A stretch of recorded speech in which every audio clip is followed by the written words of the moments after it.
Hey, how's it going, everyone? Welcome to Mentor Monday.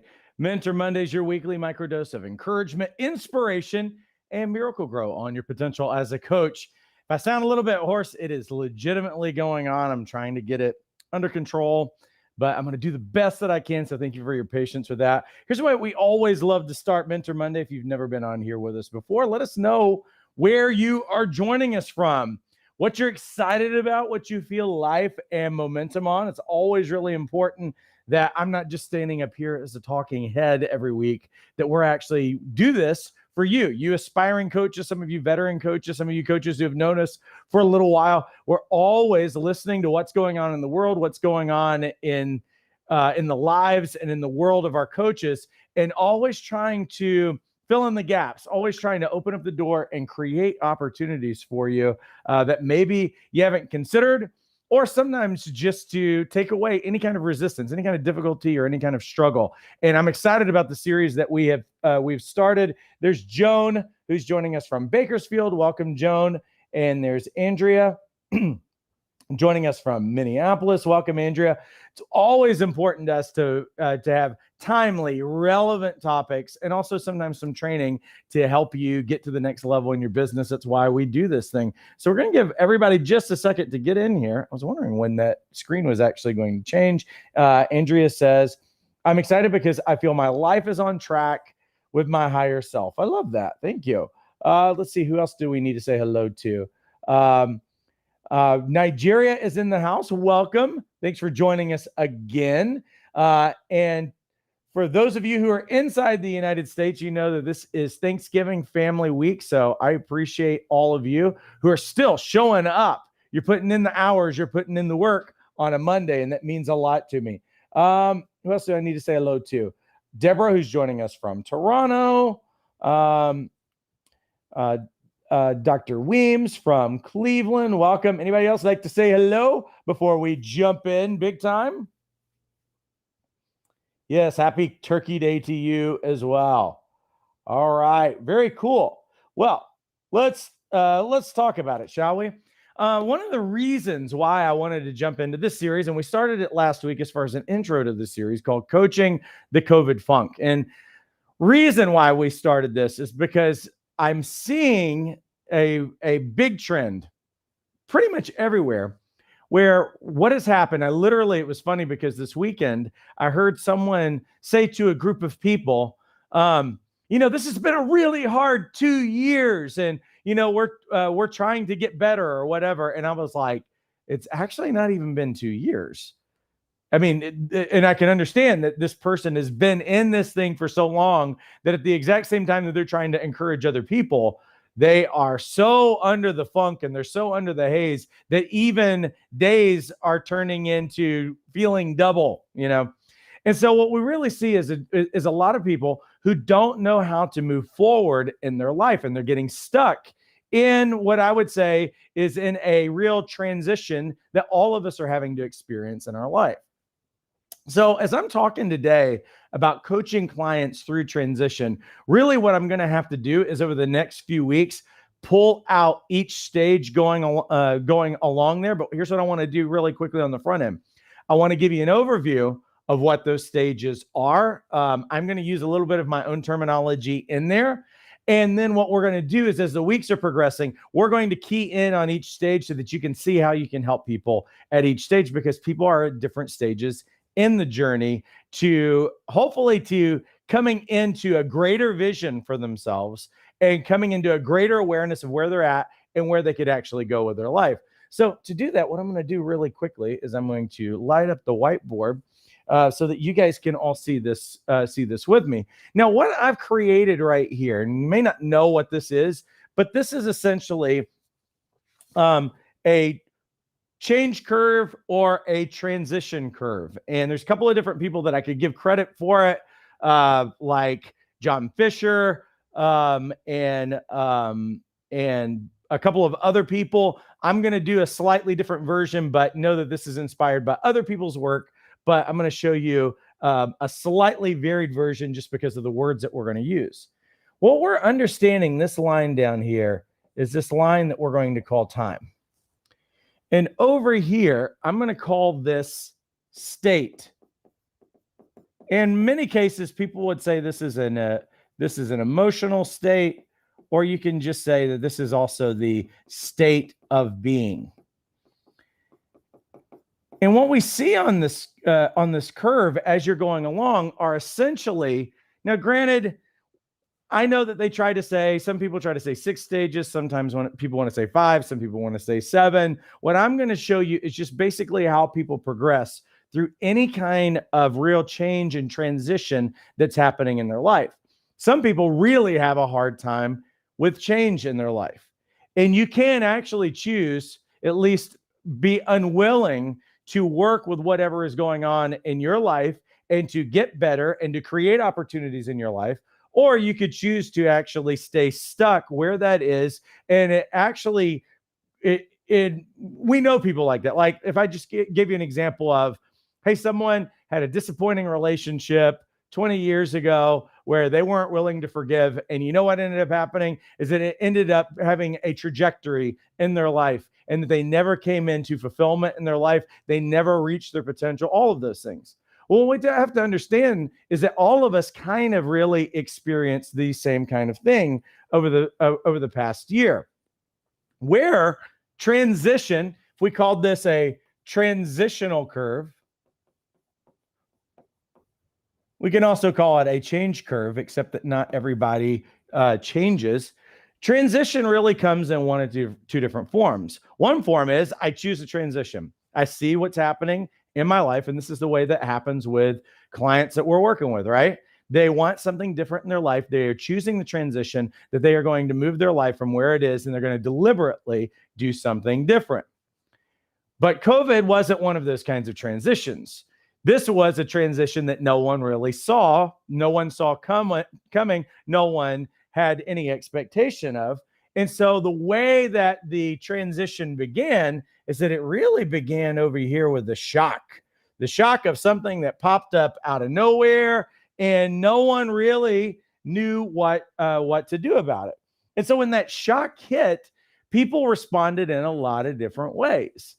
But for the most part, I'd say that a lot of people probably started with anxiety over here and a lot of questions of what does this mean? Where are we going to go? All of those other kinds of things. That's really where this all begins.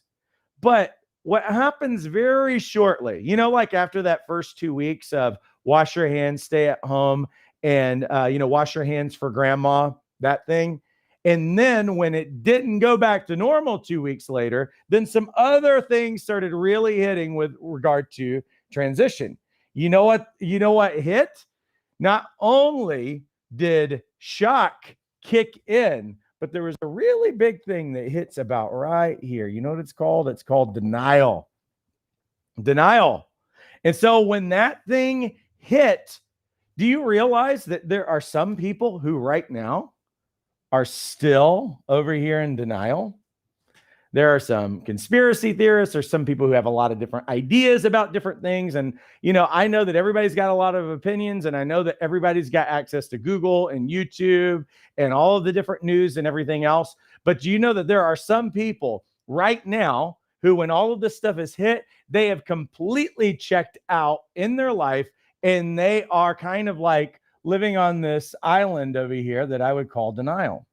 But you know that there's also some people who we all know. Listen, you're going to find people in every one of these stages. I guarantee you. You guys right now know people who are in 100% denial 1 year later, 1 year and a half later. Well, we also have people who did. We also have people who came over here and they just checked out completely. What would we call those people? We would call them, well, they kind of got complacent, went to sleep, whatever you want to call them. You know what? We've got a lot of people who have done that. You know what? Give me my money. I'm not going to go to work. I'm not really going to worry about this thing. And I'm going to completely check out of anything that's happening during this time. So there's some people who have been in both of these stages. And you know what? I would say that those people aren't particularly coachable. I wouldn't really be trying to reach out to those kinds of people because you know what? This person is not looking for change and this one's not really either. See, because the thing is that with regard to transition and the people that we're trying to help, we want to help people get to the next level. But there are some people who are stuck, but they just don't know how to get unstuck. So as we go down this line, here's some things that start kicking in. Some of the things that start kicking in as we go along in here are some things like frustration that hits about right here. Because you know what? Things did not come back. Now I'm not able to go to work. All of this other stuff, you know what ends up happening in here? Some blaming starts happening. My boss, the government, all of these different people. Sometimes people will kind of blame themselves. And so what ends up happening is that there's a huge slide that ends up happening right here where people get into anger. They get into all kinds of stuff. Matter of fact, if I sat here and I wrote it down, you know, they're going to feel like they're going to go into hopelessness. They might feel revengeful thoughts, not that they're going to actually take out revenge. They're going to feel that. They're going to feel sadness because now their life is not fulfilled like it was, like they thought that it was going to be. There's going to be a sense of loss or grief, something that's happening in there. Ultimately, where you're going to see a lot of people is just really just fully moving into depression. Now, here's the thing, is that what's happening in each one of these times, see, once someone gets past denial, we've got some opportunities right here. So like on this stage is where you start to see this slide start to happen. This is where we're trying to coach people here. They got to get out of denial first. And then we move into this area where we can actually begin to start working with people, start to help people, and start coaching them through this kind of process. Now, challenge is that when someone gets here, if they don't get help, we would say that this is kind of like a rock bottom kind of moment or whatever. Now, rock bottoms are not bad moments. Wildernesses are not bad moments. Valleys are not bad moments. None of those times are bad moments, depending on how you see things. Because what's happening in each one of these stages, if I said, here's the lens by which people are actually seeing things, what we're really talking about is that there's a lens at each one of these stages, right? It's how someone sees the stage that they are at. And there are certain questions that I'm going to ask a person, but what I'm helping you understand is that when you're hearing people talk about some of the things that they're talking about, my job's never going to come back, this industry, whatever, you know, however they're talking, a lot of times when they're in this stage, there's a lot of victimhood that's happening where someone feels like I don't have power in this situation. Now, what happens with some people with like regard to the government, you've got a certain amount of people who thinks that the government actually is, they're afraid, and they think that, oh, the government, I want them to take control because I'm afraid of taking control of my life. And then the other side of people are like, I don't want government doing like anything in my life or whatever. Like we really have some like polar opposites in those things, right? But either way, it's a victimhood mentality on both sides of that.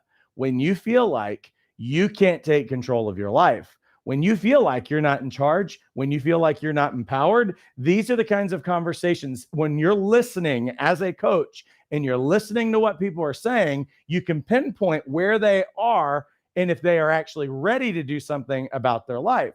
Because what happens for some of these people who get to this rock bottom, because rock bottom is kind of like, you know what? I'm finally kind of getting into this point where I'm pretty close to accepting that this is kind of bad, right? Like this is really happening and it's not changing. But what I've got to do is that I've got to choose what my next step is going to be. And you know what the next step for a lot of people actually ends up being? We see this with people who have forgiveness issues and stuff all the time. They choose resentment and they choose to live there for a very, very long time. And they end up kind of like dying there.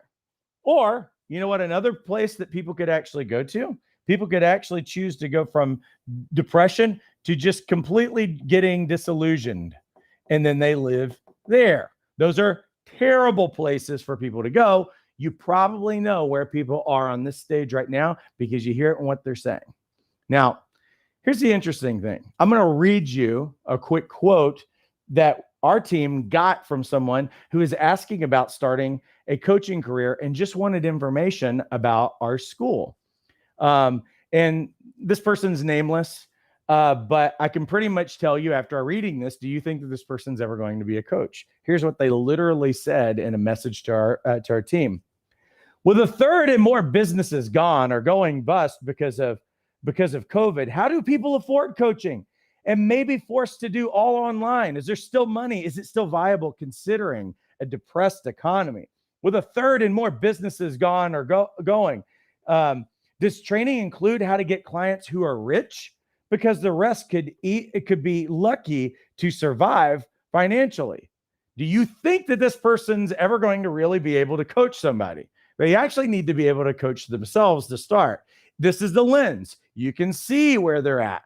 It's hopelessness. There's not a lot of options. Well, here's the reality is that we have coaches that when all of this stuff first was hitting, you can go back to my videos from over a year ago. You can go back to my stuff from like April on. You can see the program changes that we made to try to put people in the driver's seat. I told everyone, if you can see this as an opportunity, you will be in the driver's seat. But if you see yourself as a victim, if you see yourself as powerless, if you watch all of the news and you read all of the news articles and you watch what's on social media, and that becomes the lens by which you see things, then you're going to be on a roller coaster ride this entire time throughout whatever is happening. You know what I would say for me? I want to take the most empowered approach because like I told everybody over a year ago, I was like, do you realize that Uber and Airbnb was birthed out of a recession? And how was it birthed out of a recession? Like back when that started back in 2007, do you realize how weird it would have been if you would have told your mom that you're going to sleep at somebody's house? You're paying for a room to sleep at somebody's house that you don't even know. And you're going to get the address that day. And you're just going to show up at their house and find a key somewhere under a mat and go into somebody's house and stay for a few days. Could you imagine if you told your mom a perfect stranger is going to pick me up? Instead of taking a cab, I'm going to find the perfect stranger to pick me up, and I'm going to get in their car, and they're going to and I'm going to get in the back seat, and they're going to use GPS to drive me wherever I want to go. I mean, like your mom would completely flip out. Some of your moms still don't like that. But do you realize that the largest taxi service in the world that does not own its own fleet is Uber? You realize that the largest hotel chain that does not own its own buildings is Airbnb. Where did it come out of? It was birthed out of an opportunity. I told our coaches that over a year ago. Some of them really took it and ran with it. One of our coaches made $30,000 in the first month of COVID when schools shut down. They already had some ideas ready to go with how they could help students and everything else. They had a small email list of 200 people. They shot it out to them. They made $30,000 in a month. These are the kinds of opportunities that actually exist right now. You could actually look at your life and say, wow, you know what? I don't think my job's coming back. Well, I wasn't that crazy about it anyway, and I've already been thinking about becoming a coach. So why wouldn't I do something about it? Depending on the lens that you're looking at it with. And if you think that everything is hopeless, listen, money never disappears. It might move around a little bit and industries change a little bit, but money, there is not a lack of money. There is not less money in the world than there has ever been. It's all about how we see things and how things move around. But what we have to do is to help clients in these stages and being able to pinpoint the stages. But let me keep going on, because as we go along over the next couple of weeks, then what we're seeing right here is an uptrend. What's this uptrend? This uptrend is when people start getting to acceptance. And when we say acceptance, I'm not saying that they are completely satisfied and they are okay with where they're at, but it is at this stage right here where people are ready to problem solve. This is where we want to see people go. And you can see the trend is actually going up, that someone is actually moving forward at this stage right here. And this is where we've got to go. What does this mean? For a coach, what does it mean and how we're doing this? What means that for part of this part of going through these stages is actually being able to listen to what someone is actually saying. You can find really quickly where someone's stuck place is, because you can see that in every part of this, every part that's on this has a lot to do with fatalism, victimization, has a lot to do with anger and resentment and blaming and all of those other kinds of things. If you're hearing those things, you know that they are in this beginning stage of a downward slide towards things. You know what we've got to do? We've got to listen. And one of the things that I always tell our coaches as you're coaching people is that we've got to listen, because the client is going to tell you what they think that the problem is. They're going to tell you from their viewpoint what they think that the issue really is. And what are their barriers from being able to move forward? Well, what we want to do, obviously, people have got to go through these stages. You know what we've got to do is that we've got to actually listen, and we've got to help people move through the stages, because if you know where they're at, now I know where they're stuck.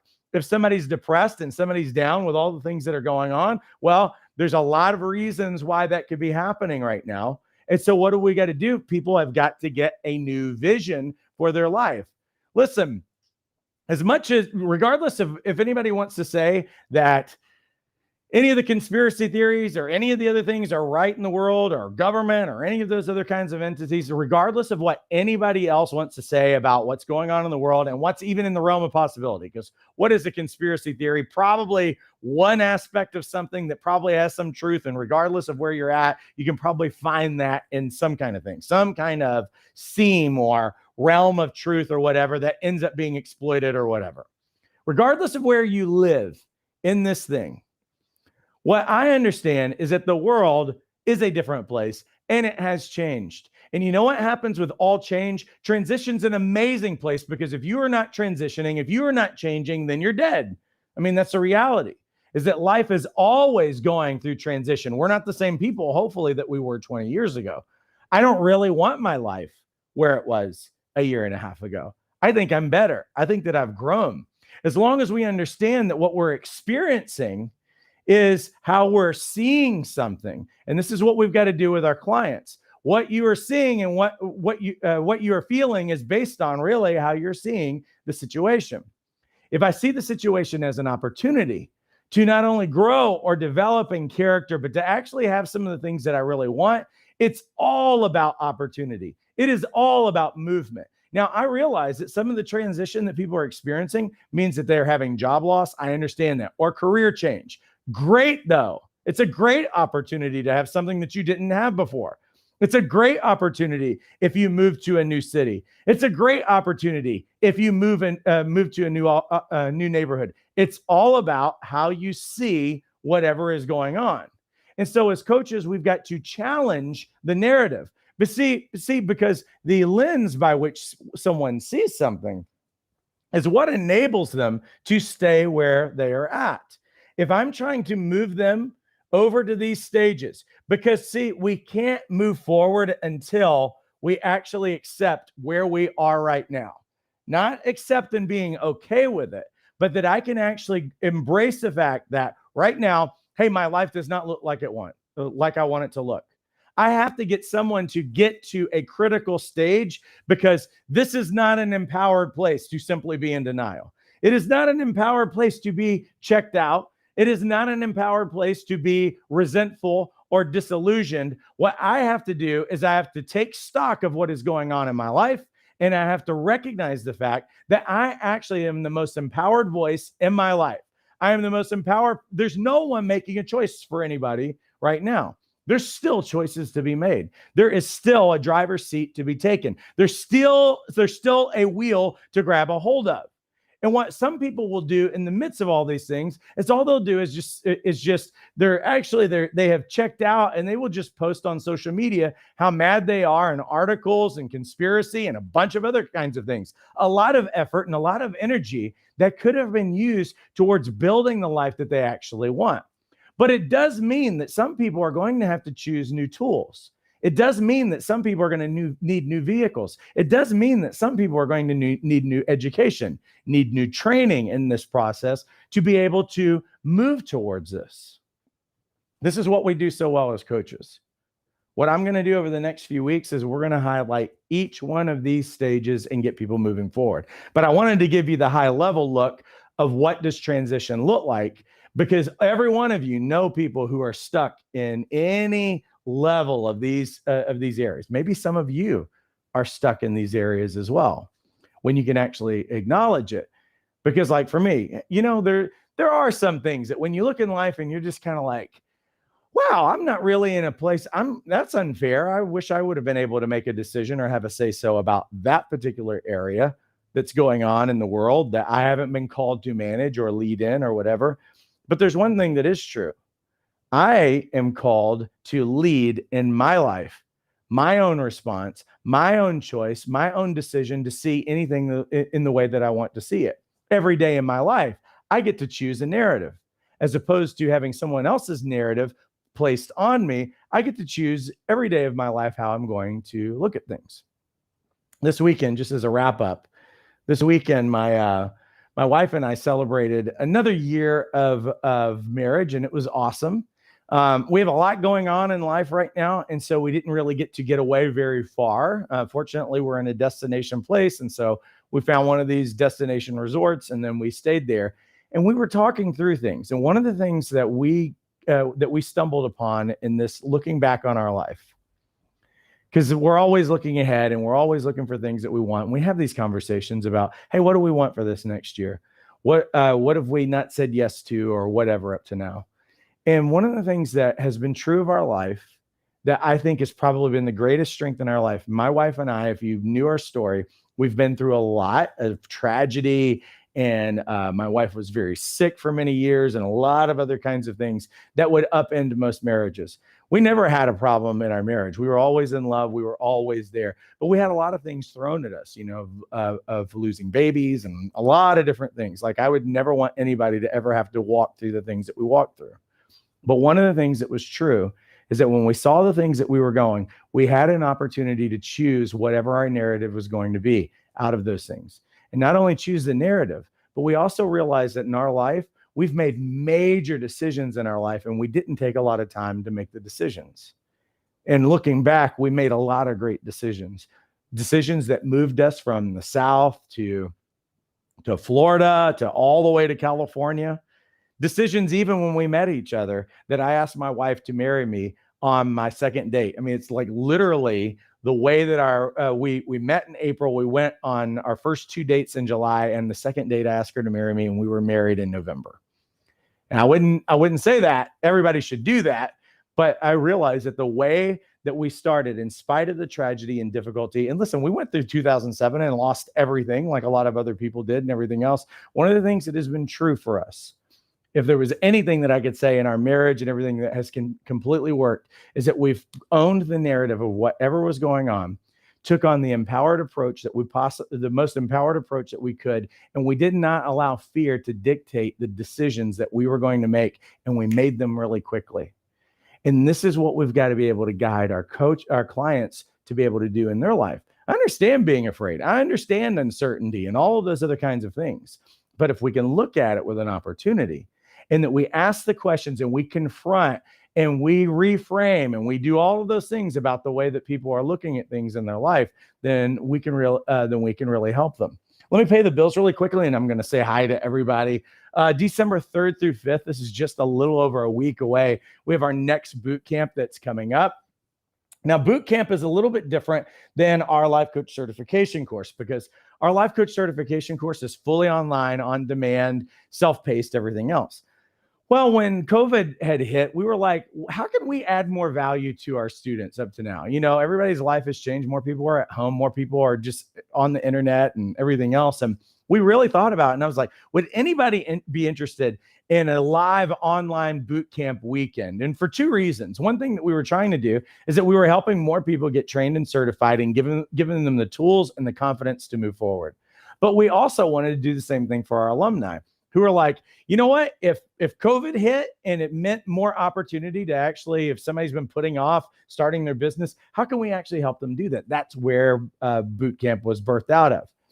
This is what we're covering, and this goes well beyond the life coach certification course, is what is coaching, the 4 lenses of a first-class coach, the steps of a coaching session, building a coaching framework that gets results, focused, effective coaching that cuts out the fluff, how to help your clients maintain motivation, 2 models of coaching. We give you 2 coaching models that you learn over the weekend. Core skills and characteristics for breakthrough coaching. Best practices for ethical coaching. How to ask powerful questions. How to build coaching relationships that last. And what to include in a coaching agreement. And a lot more than that. It is live. I know the life coach certification course is not. Bootcamp is fully live. It's expanded training that we don't cover in the life coach certification or life coach training courses. What we do is it's 7 powerful sessions. We start on a Friday night and we give you about a 40,000 foot view on coaching. And then each session hones in specific aspects so that you walk away with the competencies as a coach. Matter of fact, by the time that Saturday night rolls around, we actually have live role-playing demos. So we bring students that are live in the training with us. They see each other, I get out of the way, and then they go for it. And then we give you some feedback and we help tweak some of those things. We really wanted to bring something of great value. It's why we started Bootcamp that was beyond what our life coach certification course does. Now you get 90 days of replays. And so you have access to all the materials, all the handouts, all of the tools. There's some tools in there that you get through the weekend, as well as some sample stuff like what does a coaching agreement look like, all of those aspects, as well as inside of everything that we do. You do earn your certification for joining us for the weekend. You take your exam at the end of the weekend, or you can take a couple of days and review things. You do have 90 days worth of replays, so you can go back and you can look at this material. The exam stays available for whenever you're ready to do it. So we never take the exam away from you. So if something happened, let's say that, oh, my schedule changed, I can't be there live. Well, you still have access to all of the replays and you can go through it at your own pace. The cost is only $247. It's an absolute steal. It's definitely worth thousands of dollars. And we have plenty of testimonials on our website and everything else if you would like more information about any of those things. Now, let me say this as an aside. A really, really great deal is just to enroll in Jumpstart, because Jumpstart actually includes the boot camp as a part of Jumpstart. So boot camp's $247. Jumpstart's $97 a month with a 3-month minimum commitment. So if you do the math on that, it's only $291 over the course of 3 months. It's billed. You can cancel anytime after 3 months. And everything that you see here is included. It's literally almost every program that we offer. Life coach training course, certification, lifecoachmatch.com listing, which is normally $75 a year. You get it free. You get the entire live online weekend boot camp. You get coaching role playing that we do inside of our online community. You also get brand camp. That's 13 hours worth of training to show you how to develop your marketing messaging, your website, all of those things. We also have monthly specialty workshops. You also get the Jumpstart program. That's about 40 core modules that show you that A to Z on how to build your coaching practice. In addition to that, we always have a live group coaching call. So I go live with our students on Wednesdays. If you want feedback on anything that you're working on, sometimes people will launch a new website and I'll go through and say, here's the tweaks that you should make. Here's some slight changes to make it more effective. It's just important for you to know I'm a multi-6-figure coach, and I've also made over $1 million online as well. And so we have all of the expertise and all of those things. I don't exaggerate things as far as those things are concerned. What I want you to know is if you want to be a traditional coach, we've got a program that can help you do that. If you want to be a hybrid, find coach clients online or in your local area, you can do that. Or if you want to go fully online, there's actually some steps and a process for that, and we can walk alongside you in that. So hopefully that's helpful. Let me look really quickly at what everyone is saying really quickly. Let me say hello to some more people in here. Darlene, who's joining us from North Carolina. Hey, Darlene. Cassandra, joining us from Louisville. Zambia is in the house. It's awesome. Andrea says the pandemic has been very good to me, and I've heard a lot of those stories. I think that's amazing. Great diagram. You are welcome. Oh, thank you for the happy anniversary. I appreciate that. Let's see. Andrea says, this is great. I appreciate the overview and looking forward to learning and coaching these concepts. Thanks for developing this presentation. You're welcome. Marsha's joining us from Trinidad. We must be flexible to change, which helps with our transition. Awesome. That's very good. Signed up for boot camp and excited to get started. Oh, awesome, Joan. That's so good. So very good. There is a link inside of the description, regardless of if you're watching us on Facebook or on YouTube. You can just click that link. You can get more information about Jumpstart, or if you just want to get in for Bootcamp, which will be December 3rd through the 5th, then we would love for you to do that. Andrea says, are the replays available to those who are already Jumpstart students? When is the weekend of the Jumpstart you just mentioned? So December 3rd through 5th is the Bootcamp weekend. Jumpstart, if you're a student, you already have access to that program. So if you are enrolled in Jumpstart, you go to your student dashboard and you'll see every one of those courses that are available. So you could immediately, if you're a Jumpstart student, you don't even have to wait for that weekend. You could just go through it self-paced if you wanted to. And some people take that opportunity because they want the luxury of being able to set their own schedule. And we try to make our programs fit that as well. All right. You are welcome. All right, everyone. Well, my voice just barely hung out to the very end. So thank you for your thoughts and prayers for my vocal cords, that they will completely get resolved. Whatever, it's weird. It's been like ever since one of our boot camps some weeks ago that my vocal cords have been a little bit like not what they usually are. And so hopefully we'll make a comeback really soon on that. Well, listen, let's see. I probably can't fit that in. I'm sorry, Andrea, just because we're kind of out of time. So I can't really fit that in. But what I would say, Andrea was saying, any advice for getting a coaching practice started? What I would say is go on our website, ilifecoachtraining.com, or if you're on our YouTube right now, if you're on our Facebook, you're going to find hundreds of videos there where we go after a lot of different things, especially on the business side. And so if we can, and so those would be great free tools that could help you with those steps of actually getting started. Awesome. Well, listen, I appreciate every one of you immensely. Have a great rest of your week. Enjoy your time with your family. I hope you get some time off from work and everything else. Love those people across the table from you. And I appreciate you immensely. I will see you next week. Take care.